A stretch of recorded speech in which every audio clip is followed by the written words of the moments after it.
Hi, Byron. How are you doing? Good, Alicia. How are you? Good to see you. Yeah, good to see you too. I'm very well, thank you. And thanks so much for joining me today. I know we've been trying to get a date in the diary to do this for a while. So do you want to start by introducing yourself and tell us a bit about your role at Supermetrics? Yeah, absolutely. So my name's Byron Munson. I am the JPAC commercial lead for Supermetrics. I've been in Singapore now for 12 years, which I still find phenomenal. Australian, born Australian. And Supermetrics, we are a marketing analytics platform. So helping businesses basically drive ROI from their marketing, marketing and media investments across the board. Amazing. And 12 years, wow, you've just beat me. I've been here 11 years. So yeah, long That's time. so fast. Long I time. know, I know. Well, thanks so much, Byron. And obviously, you and I, we had a chat a couple of months ago, and we were talking about the major shift in the talent pools and expectations of talent there's been since 2020 and to today. And in particular, in the last year, it's safe to say it hasn't necessarily been the year for many people, and potentially what they've envisaged, particularly in tech, and the market has been incredibly competitive. So I really wanted to use this as an opportunity to dig a bit deeper into what it looks like now in terms of the sales approach that is working in the APAC market, and also what changes you've seen. And I think ultimately to give some interview tips and general advice on how candidates can be successful when it comes to looking at new opportunities in sales right now. So Byron, do you want to start by sharing some examples of how Supermetrics has adapted to the changing market and what you look for when it comes to hiring sales professionals to contribute to that growth? Yeah, absolutely. So I suppose how we've evolved is we are very much a product-led growth company across the board. Always have been, always will be. But with the evolving market, we're finding basically there's still a lot of room for success and to secure work with our existing customers, to grow them, or to secure new customers. But what you have to do is across the market, you have to work a lot harder.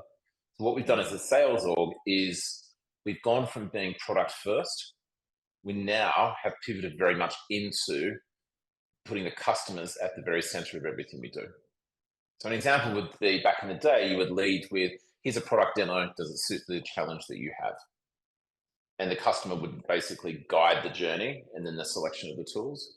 Now what we do is we lead first and foremost with understanding what are the challenges that business faces, then the actual marketers or the media people within those teams, what are they trying to solve, and how does that contribute, or how does their role contribute back to the success of their overall company?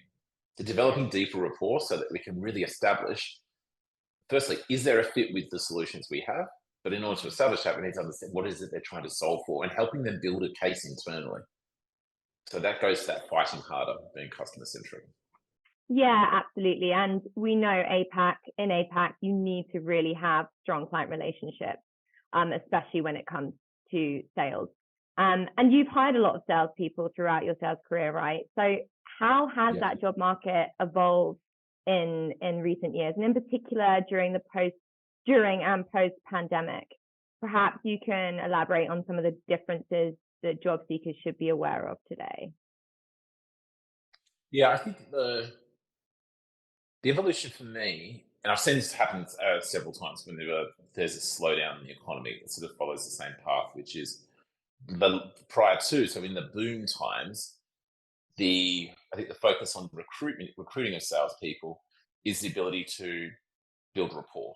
How quickly can we build rapport, have that relationship, and position ourselves as the trusted pair, like the safe pair of hands to solve for a customer's unique problems that they have. As we get into times such as we're seeing now, where no one's quite sure what's happening in the economy, we're having to still build the rapport, but we now need to understand as an individual sales team or as a member of a sales team, what are the activities? What do I do on a daily basis to be successful? So we go down to the activity levels, the customer meetings booked, what are the next steps? So we dive, and as an interviewer, I dive deeper into the attributes on a day-to-day basis that will make a salesperson successful. Whereas in the past, I'd probably focus on rapport, and we would talk about the attributes, but they wouldn't be as high priority as they are now, because again, we've got to fight harder for deals. So therefore, we need to know more about our customers. We need our CRM up to speed so we can really understand market trends by pulling data. That's probably the key difference that I see where we are now. Across the board, Yeah, fighting harder. Yeah, no, that's really interesting, especially on the sales metrics part. And I think a lot of companies are looking more closely at that and how effective people are being and really getting into the data, as you say. And if you were to interview a candidate, how would you expect them to convey that their use of sales metrics, and how would you want them to break down their achievements so that they stand out? Because that's obviously quite hard to convey during an interview in some respects. Yeah, that's a really good question. I would say, and it surprises me how when I'm interviewing candidates, this doesn't necessarily happen. So when I'm interviewing salespeople, I want them to treat. I believe the best approach. I need to edit that. I believe the best approach is to treat the person you're interviewing with and the company as a prospect, as you do in your sales role. Every touch point through that process demonstrates the way in which you would be talking, conversing, moving through the stages, asking closing questions, every step through that interview process. What I sometimes find is candidates have a more relaxed attitude and they want to know how the business currently sells. But in these times, you actually want people to lean in and demonstrate, this is how I do it, and I'm willing to learn. So the candidates that stand out really own their approach from, activities which leads to getting in front of the right customers, to building rapport, and then walking through the closing process. So they want them to treat me as a prospect to demonstrate that, but then articulate it throughout the course of the interview process.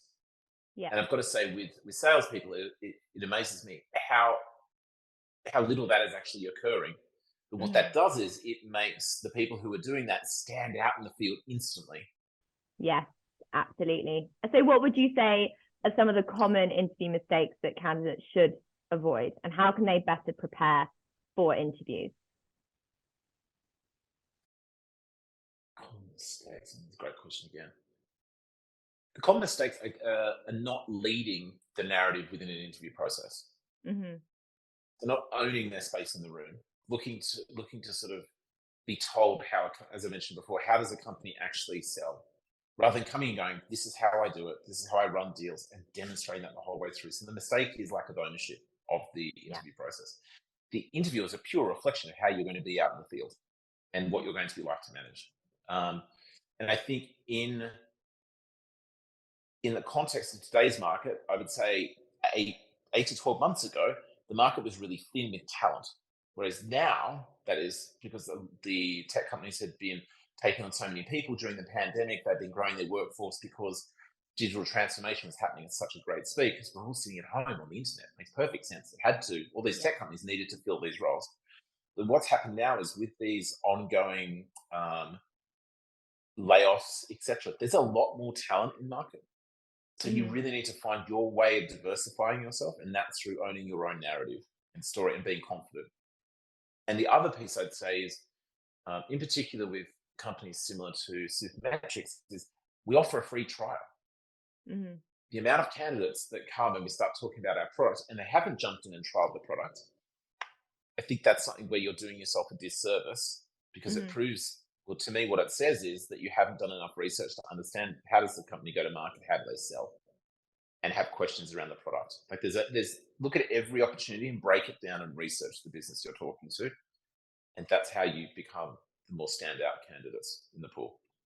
Yeah, no, I completely agree with that. And I think, when we prep candidates to interview, we will always say, make sure you research the company and dig a bit deeper into their product. Not everybody does that. And I think there has been a sense in the past that people can just wing it and hope for the best, and it will just be a casual chat. But in order to stand out now in this market, you do have to go the extra mile, and you do need to show that you're interested. But more importantly, if you don't know the product and you don't have an interest in the product because you've not done the research around it, you could be walking into an interview not knowing whether this is the right product you want to sell. how can you be passionate about selling a product that you know nothing about?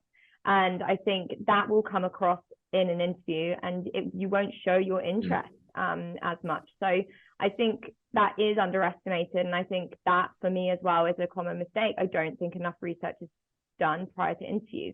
You'd never go to a customer meeting and just wing it and just say, oh, I hope for the best. I don't really know anything about this company, right? And it's the same goes for interviewing. And onto that, how important is cultural fit when it comes to hiring salespeople? We talk about cultural fit a lot, but how important actually is that? And how could maybe candidates assess and convey their alignment with a company's culture? Yeah, I think so what I'd say is, again, that comes down to research. Mm-hmm. So most companies, both the companies you really want to work for, they will publish their company values. But what I'd say is, again, in a market where you've got to try harder, you've got to demonstrate your skills to a deeper level, it's actually reviewing all of the content. So there's one thing to say, here are the 5 words that represent the company culture or the values. But what I'd say is go a step further and seek out videos where the CEO is talking about their particular approach to business. How does the global sales rep, how in my position as the commercial lead, if I've been out, what is Byron doing on social media, and talk about and form an opinion about the company culture based on what we're actually out in market talking about. Yeah. It's all too easy, and I've had this on a couple of occasions where AI, which is incredible, that where candidates will go and type in values of Supermetrics into ChatGPT. Now, that in itself is a great initiative. It's great, but it is not a unique initiative, because the amount of times we've reviewed CVs that people just copy and paste what's in ChatGPT and put it as part of their cover note. It says the same stuff. There's different words. So what I'd say is, make sure that you're informed enough by having many different avenues. Use ChatGPT, but then use your own skills and experience to go, this is what I understand of the culture, and here are the elements of myself that fit with the culture. Yeah. Or the other aspect is call out where there are gaps, but why those gaps could be advantageous. Because I move the needle fast. So yes, we have a culture of learning. We've got a culture of learning. Yes, I love to learn. Tell me how. The example is, I moved revenue across my team in a former role by 30%. I did that through these 3 or 4 initiatives. Yeah. The AI piece is really, really interesting, because I think everyone is so new to it, right? And I think everybody needs to be upskilling themselves, especially next year, on how to use it properly, because I think it can be super effective if you know how to use it. But again, you don't want to use it for the wrong reasons, and then it becomes a super generic tool and everyone's answers are the same. So how do you think, I mean, are your team upskilling themselves in AI? How are you going to keep your team ahead of the game when it comes to AI? Yeah, so what we do is we actually have integrated, so Supermetrics has an AI tool that we use, and that is in many elements. So when we go to market, we'll identify certain customers that we want to be talking to. So yes, we'll use the AI tool to understand, similar approach to an interview, understand the high level, what the customer is, what they do is at a business level. We may get the tool to summarize the annual report. It's just a time-saving functionality. Then we'll have individual people within that company we want to reach out to. Again, AI tool first to help us point us in the right direction of where we should go and do more research. It is not the only tool. It is not a shortcut to being informed. It's one of the tools you have in your toolkit. So that's how we use that as a team, to get closer to our customers and be pointed in the right direction of where we can go and do additional research, to really surface genuine questions that our competitors may not have done. A lot of, and this goes back to being a candidate, you've got to look at your competitive set and understand, what are the skills I really bring to the table, and own those. And AI as part of so I often ask, how do you prepare for an interview? Oh, I use AI, or use this, that, and the other. I want to hear about more and more, rather than just AI, because everyone uses AI. And they're getting the same sort of answers. Yeah. It's going to be interesting for next year for sure. And if anyone knows of any good AI, webinars, then I am all ears, because I think we should all be looking at how we can use it effectively. And in terms of networking, it's obviously back in Singapore, and that's brilliant, because for me, Singapore has always been a very face-to-face market. Meeting people face-to-face is really important, especially when it comes to building relationships.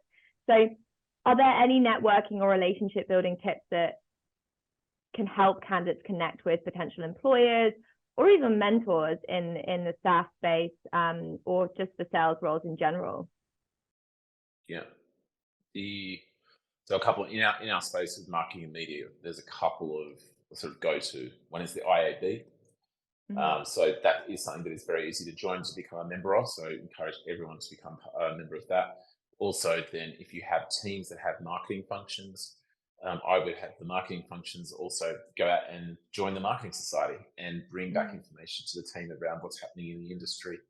I think the networking side is incredibly important. So it's really how you build rapport with agencies. What are the media agency events that are happening in market?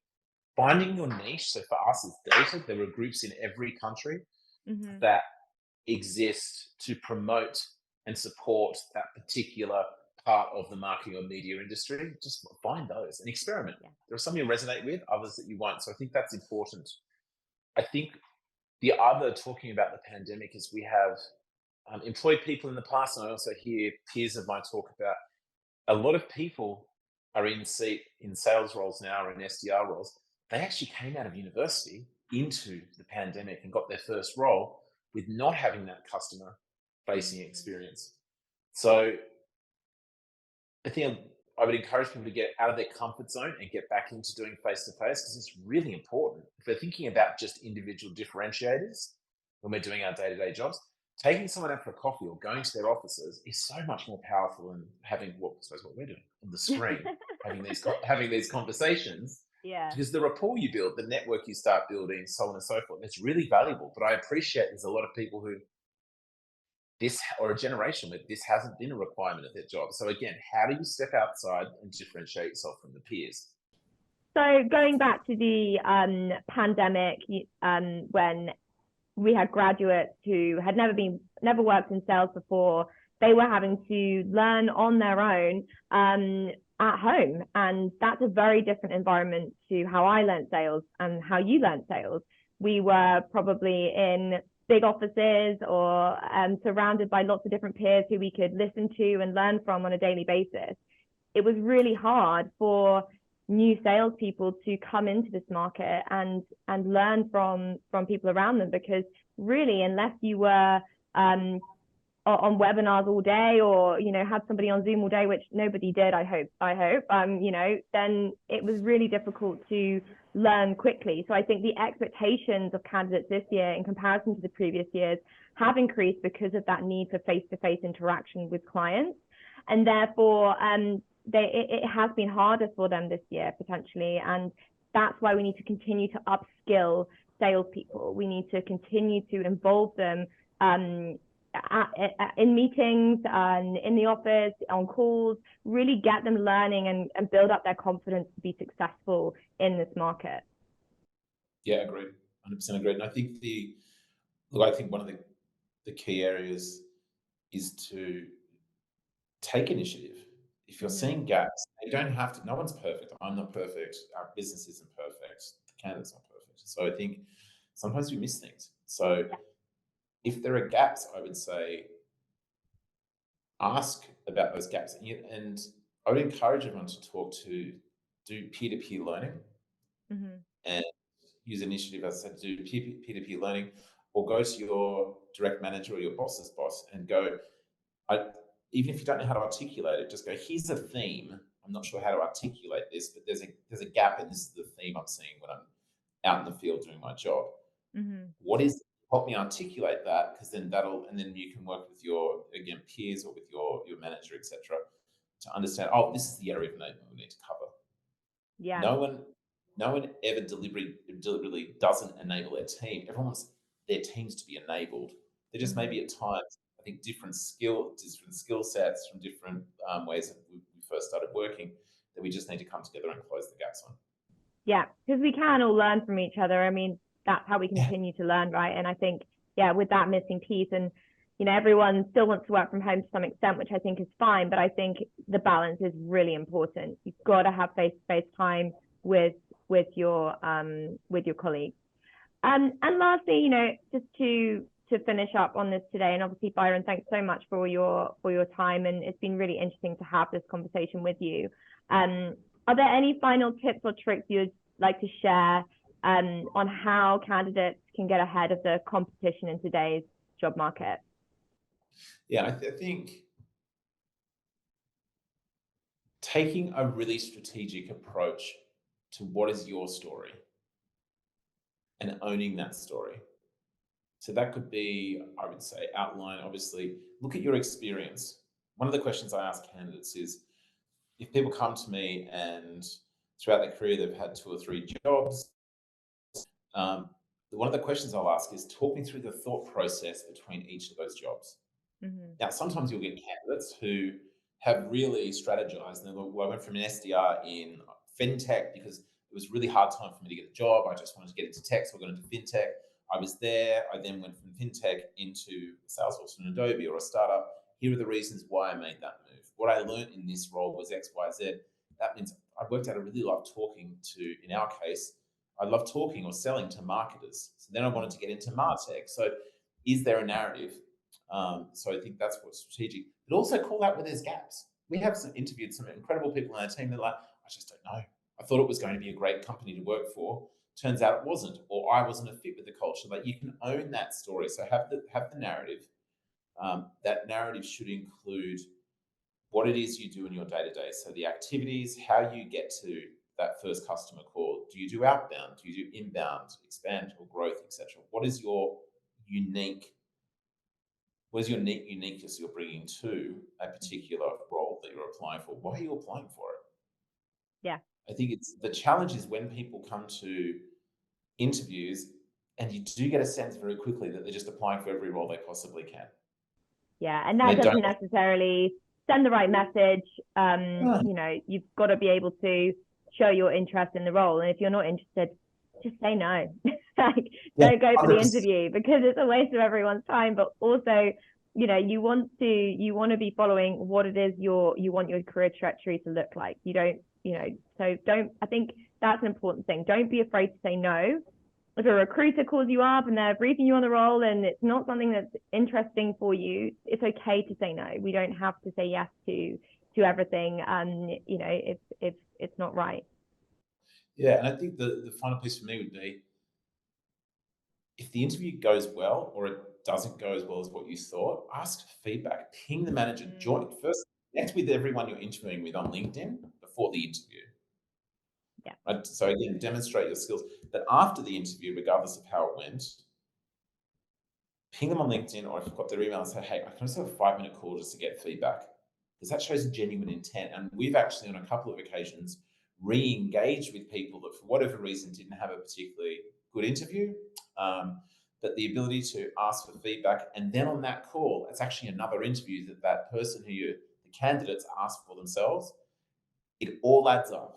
In that moment, we've put people back into the recruitment process because their approach in asking feedback, and then how they actually want to just asked if we could still move forward, so on and so forth. So a no isn't a no. And that demonstrates a person's ability to meet with customers and do deals, because no doesn't have to be a no in sales. It can just be, is there another way to do this? How good is that? The initiative side is really important for me. Yeah, no, absolutely. Absolutely. Well, thank you so much, Byron. It's been really good chatting with you today.